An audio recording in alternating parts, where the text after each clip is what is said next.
L'armée de Louis XV va envahir la Corse et après un an de furieux combats, la nation va finalement être vaincue dans les eaux du Golfe. Nous sommes alors en 1769. C'est peut-être ce qui suit qui est le plus intéressant, parce que c'est à ce moment que de nombreux Corses vont en fait forcer le respect de nombreux officiers français par l'opiniâtreté de leur résistance. Alors il y a un de ces officiers français, il signe tous ces documents, l'officier de Picardie. Et ce mec, quand vous le lisez, vous sentez qu'il le fait, hein.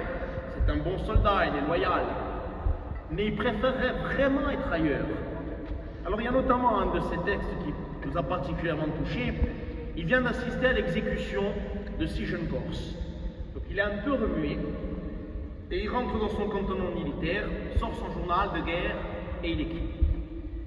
Il dit, moi, je suis un soldat, et de par ma profession, il m'a été donné d'assister à l'exécution, hélas, de nombreux braves. Je n'en ai jamais vu des comme cela.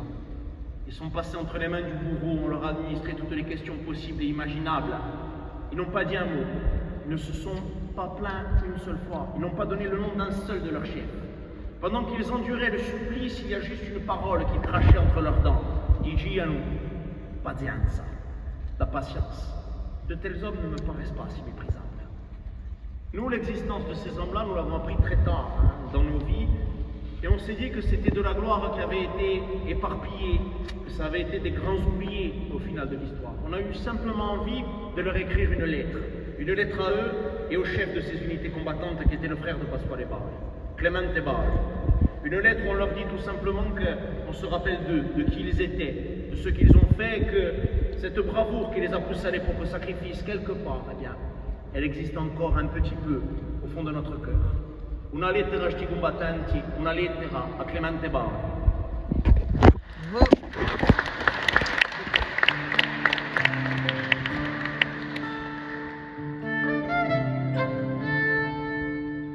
Mai lontana Pasquale, tu i passi in dare, chi nimmuna idea, non da troppo lontano, di Galpidia o fronte di a nazione dea, ere tu, Clemente.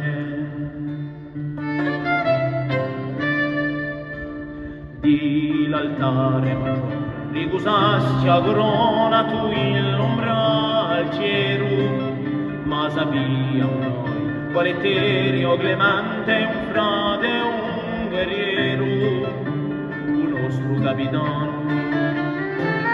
E so giunti a schiere, aureci dommi, tu dici che in lei impeste, che riceve den dommi.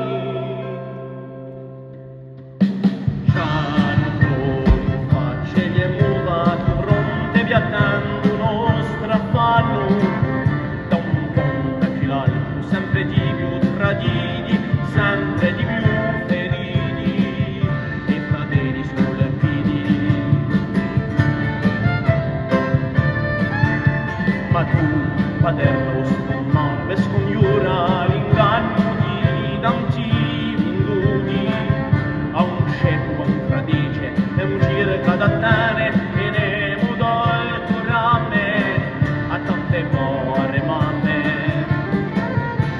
muovi scoperte, perdi un'altra terra, senza une manco crede che l'era finita la guerra. Oh, quanto c'è crudo mondo, con la speranza spinta di una nazione vinta, sfilano arroganti e noi che restanti a chi ci dà il seu bruto, a scordarci di tutto.